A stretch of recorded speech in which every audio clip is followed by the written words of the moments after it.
So what we're doing here is taking a closer look at the new customized yardstick for measuring development in the Development School for Youth.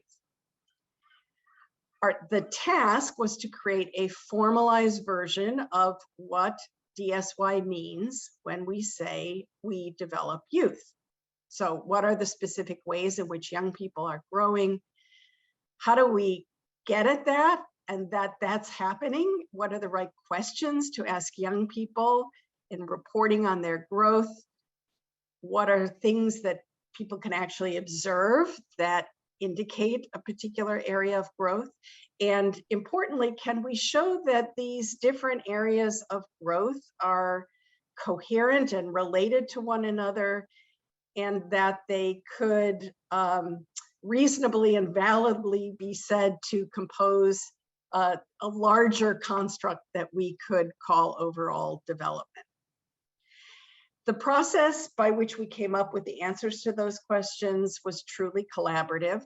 All of our stakeholders, including our young people and adult partners, contributed to that process. So where we landed is that we established and identified 8 dimensions that comprise development in DSY. So if you kind of focus in on that center map, numbers 1 through 8 are each dimensions of development. The bolded word is the name that CORE and All Stars decided to give to the dimension.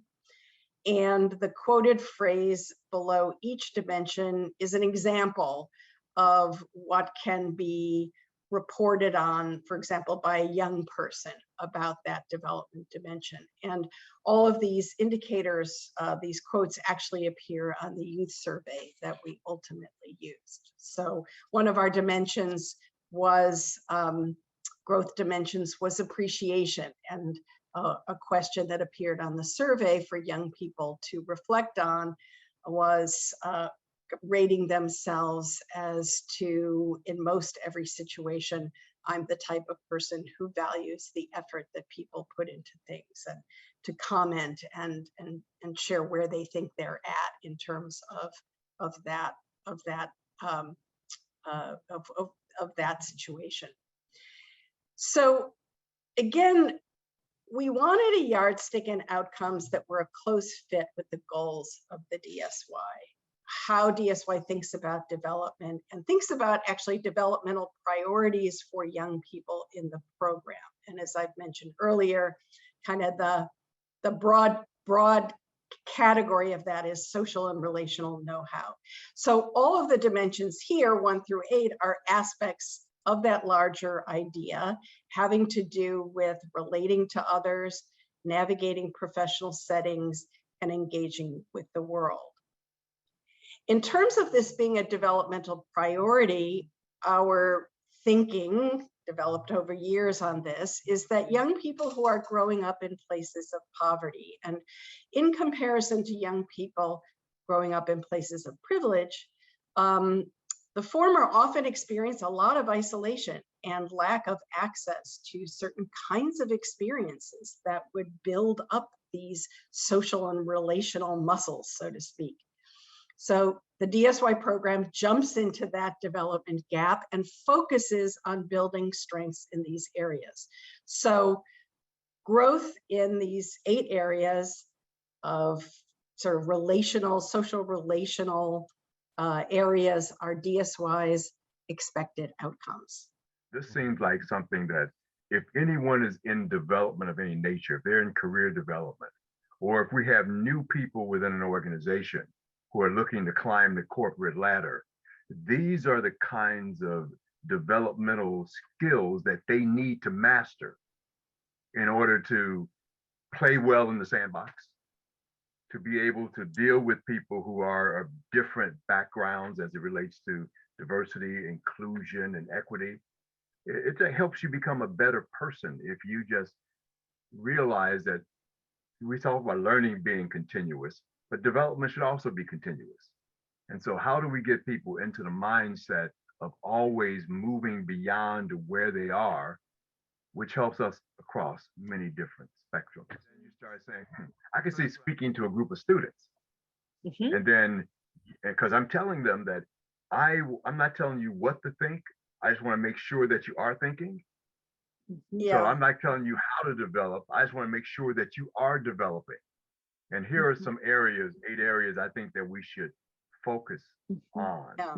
to get better. Because if you get better in these areas, it's going to affect your interaction and interplay when you get into a corporate environment. In order to broaden the narrative around, or broaden what people are talking about to our young people, about our young people, that we have to build that story. And this helps to build that story. And, as you say, you want to talk to young people about these things. Well, in some ways, the 8 dimensions are a reasonable shorthand to talk to young Right. people. They make Right. sense. They can, they're language that our young people can use for talking to partners in the business community. They've just been it further educates them about a much, as Annie's saying, is education, or we've said for many years, it's just bigger than school learning. And so you can say that a million times, but you have to build that language so that people can be more educated about what that actually means, what those other things might actually be. So I think it's a very interesting and helpful tool to use for building that conversation. My hunch is that these domains of development can likely happen in lots of different, oh, hold on, someone's trying to call me, go away. These domains of development can probably be cultivated in lots of different settings. Yes, in a theater, yes, on a basketball team, yes, I don't know, in a cooking class or like mock trial or something, right? Like I think the settings are probably very broad, but what we have to uncover more clearly is what are the explicit kind of cultivating conditions that really do teach and support that kind of development.